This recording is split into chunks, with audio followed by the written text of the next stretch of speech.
Days and 3 apartment fires and more than 130 people displaced, most left with very little less than ashes and memories. And as you can imagine, it's been a difficult time for the people trying to find a new place to stay and exhausting for firefighters.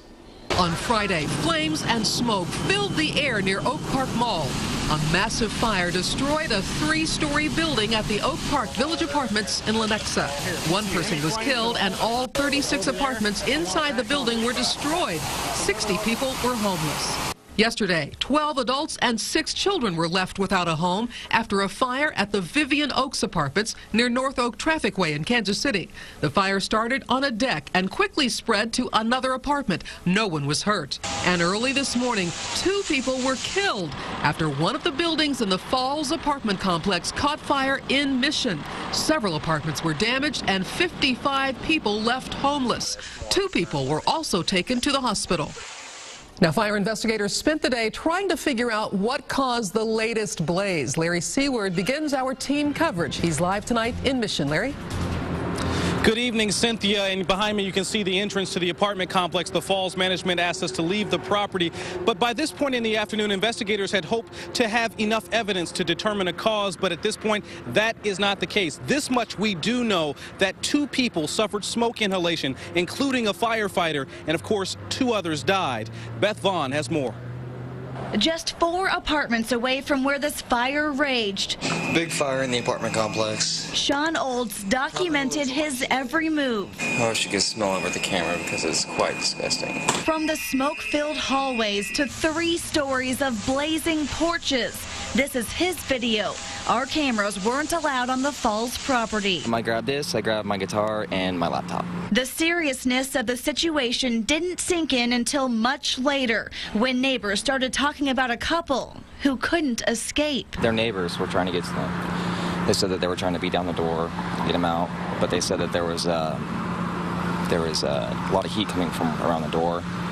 And that's whenever they decided they had to get out while they could. He told us sorrow and shock filled the hearts of residents today, many of whom initially thought the fire sirens were a prank. Micah Van Horn escaped with his camera, too. Got a couple of them when they were putting it out, too. But not until an hour after the first siren sounded. I didn't really take it too seriously, but luckily I was on the side of the building that didn't have a fire, so I wasn't in immediate danger. Actually, according to police, the firewalls built into these buildings helped prevent further tragedy. There's a section damaged, but the vast majority, it looks like it's fine. But still, the loss of 2 in this small community is too many. It's something that we all wish that we could have done something.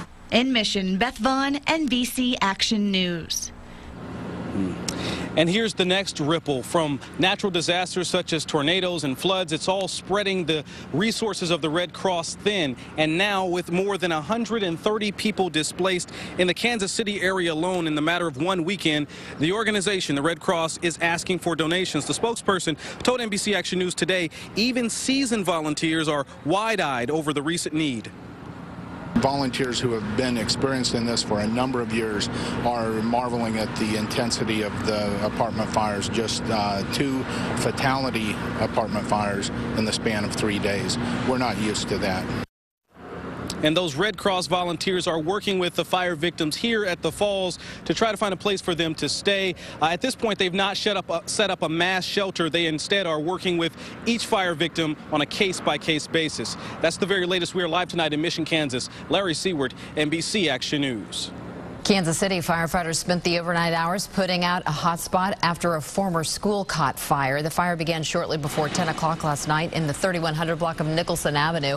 Firefighters say a lack of working fire hydrants as well as brush and fencing in the area created a whole lot of problems for them. The building was last used in the mid-1990s. The cause is under investigation.